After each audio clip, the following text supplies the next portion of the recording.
Hello, welcome to Water Sign Philippines. So, ito yung reading for Water Sign. Cancer, Scorpio, Pisces. Take only what resonates. Bali, hindi po ito magre-resonate sa lahat. Unfortunately, hindi ko makukuha lahat ng energy ng water sign sa mundo. Pero okay lang yun. May mga next readings pa naman tayo. For personal reading, dito na lang guys. And please do support my band. Yung bandang Sibol. Search mo na lang sa Facebook or sa TikTok, bandang Sibol. Meron din akong raffle ngayon. Yung mapapanalunan is a reading mula sa akin. Ayan, raffle winner ay idodraw siya July 20, 2025. Ipopost yung mananalo 8 o'clock PM Philippine time. So, para makasali ka dito sa raffle na to, punta ka lang din sa aming Facebook page, which is yung bandang Sibol. Like and comment itong video na aming featured video. Nakalagay sa pinaka-caption, Buntong Hininga by Sibol. Ayan. Ako mismo yung guys, yung nagsulat ng kanta na yun. So, hopefully, ma-appreciate mo, mapakita mo. And then, ako din yung kumanta. Comment your favorite part of the lyrics, and then lagay mo sa dulo #Sibol sa kalam. Don't forget to follow yung pinaka-page, share the video, like the video, and para maisali ka din sa raffle. Okay? So, nakakuha na ako ng main energy mo. Water sign, Justice card, 2 of Cups, 3 of Pentacles. I see currently, you could be in a relationship. Wait lang guys, ayusin ko lang. Okay, so you could be in a relationship or partnership, or yung iba, pwedeng you are already married, nagkakaroon ng growth dito, financial growth dito. Ayan. Queen of Cups with the person nakakonect mo ngayon. Tinatry mong ayusin ang iyong finances, magkaroon ng mas growth pa sa'yo. And I'm feeling a lot of excitement sa nangyayari ngayon sa buhay mo. So, sino ba yung person na kakonect mo?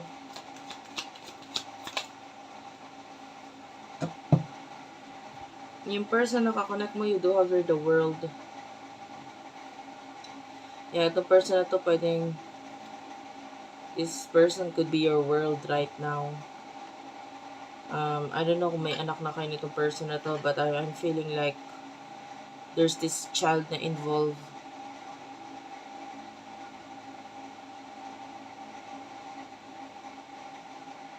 Okay. This is a different energy. Kasi nakikita natin, pwedeng ito yung problema ngayon, the High Priestess and 9 of Swords. There's this person na hindi mo makat off or hindi mo makalimutan. This could be a person may spiritual connection ka sa person na to, or hindi siya mawala sa isip mo.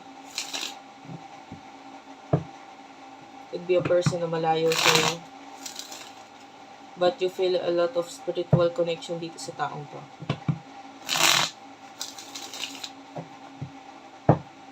Ano yung emotions ninyo sa isa't isa?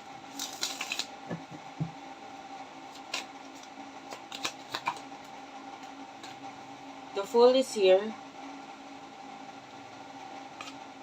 And the Empress. Clarify the Fool. 4 of Cups. What's with the Empress? 2 of Pentacles and the 8 of Swords.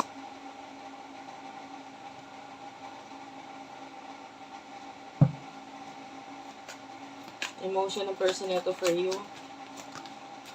The Star. The Queen of Pentacles and the 8 of Pentacles. Gusto ko i-clarify itong soulmate connections.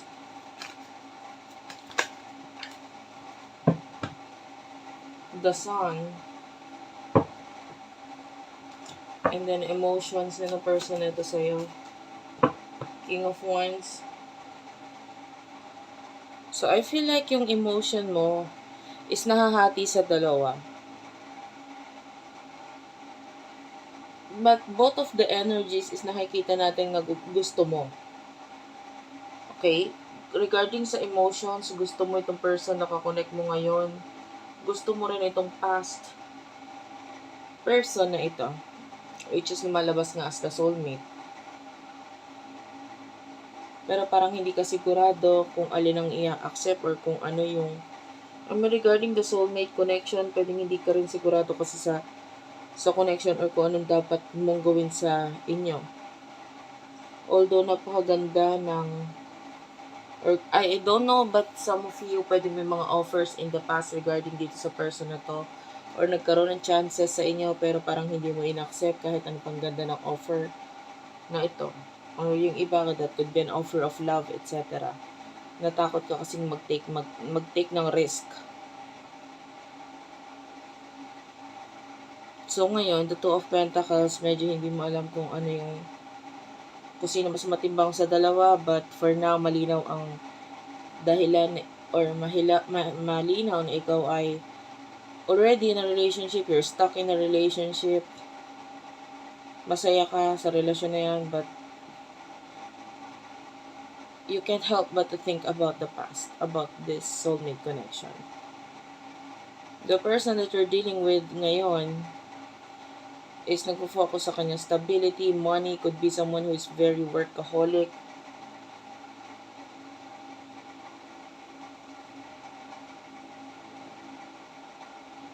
The star is here. Kahit pa paano she feels satisfied or he, she, it doesn't matter kung anong gender. Feeling satisfied naman siya sa kung ano yung mga meron siya ngayon, feeling happy. And feeling niya nasa kanya na lahat, so okay naman siya. The person that you're dealing with, nas may soulmate connection,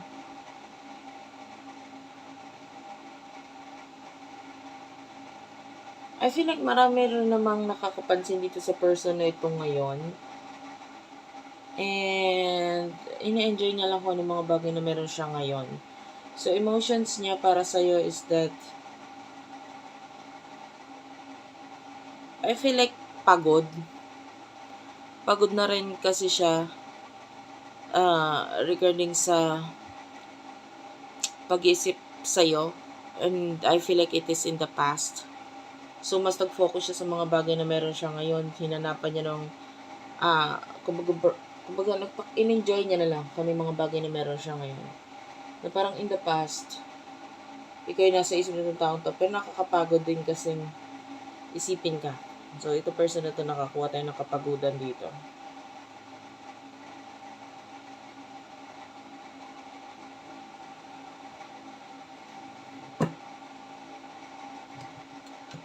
So, what will happen in the near future for the both of you? Pagpasensyahan nyo na guys, ito lang yung available kong stand ngayon. Kaya, ganyan lang yung kaya kong iayos na view sa ngayon. Wait lang, I'll try na ayusin pa. Okay, ayan, medyo mas maayos-ayos siya. In the near future, ano ang naghihintay para sa'yo? Ten of Swords, Ten of Cups. I really don't like this energy. There's some kind of ending pagdating sa family-related matter. If you're already married, a relationship nyo is to the point na may marriage na na-involve or may pagsasama. There's this ending regarding dito. What's with the Queen of Cups? Ace of Swords. Malaki ang involvement ng magulang, especially the mother or the mother figure, kung bakit may ending pagdating sa'yo. Pag-uusapan nga ng mga tao regarding dito sa ending na to. And you can't help but to think about the past. The Seven of Swords. Pwedeng ito rin parang masisiraan ka rin. Todo pwedeng masisiraan. Hindi naman literal na masisiraan ka ng bait. Pero parang ganon. Para kang yung feeling mo masisiraan ka ng bait. Because the High Priestess is still here. Ang hirap na hindi mahalin yung tao, hindi maghintay. So, part of you is madaling i-end yung relationship mo dito sa person na ito. Kasi masaya ka lang sa ngayon. Pero sooner or later, yung happiness nag-fade or nawawala. So, that would lead into an ending of a relationship. Six of Cups. Yeah, part of your past. Yun yung magiging new reality mo eh. Three of Wands. Three of Wands. And if you have a child with a Page of Cups, I can see Nine of Cups. So, nandun yung mga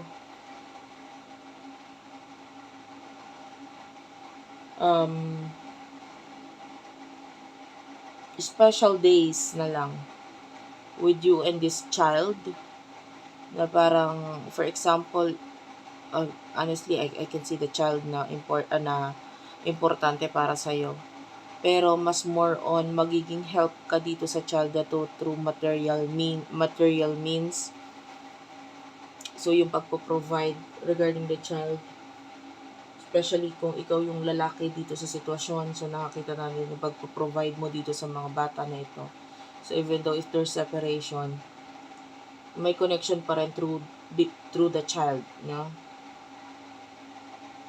You know, what's in our future pagdating dito sa soulmate energy na nakuha natin? With over the Strength card. What's with the Strength card? Six of Swords. Five of Cups and Three of Swords. I can see pag-move on. Five of Cups. So, pwedeng may mga big changes din sa energy ng soulmate na ito sa buhay niya. So, hindi lang ikaw, itong person na to. Pareho kayo may mga magiging changes. Parehong may mga endings na may experience sa isa't isa. And, yeah. Ito yung nakuha natin sa reading mo. So, pasensya mo na yung aking stand. Medyo mas magalaw yung stand ko ngayon. And ito lang yung meron ako sa ngayon. Thank you for watching. I love you all and bye-bye.